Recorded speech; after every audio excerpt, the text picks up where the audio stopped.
یک روز یک یارو بوده ایوده بعد یک کیلومتر ایوده بعد ایوده و ایوده میگه تشیری این میگه تشیری این میگه اول ما پرسیم تشیری این میگه ما مادرزی تشیری این میگه ما مادرزی اینا با هم رفیق میشن دوتایی داشتن قدم میزدن یهو یکی نه ایوده بعد ایوده میگن تشیری این میگه شما تشیری اینا میگن اول ما پرسیم تشیری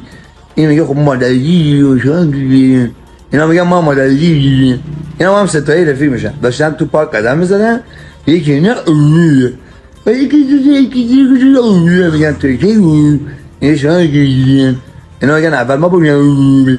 اینا هم چهارتایی رفیق میشن تو پارک قدم میزدن یکی نه اوه و یکی اوه میگه اوه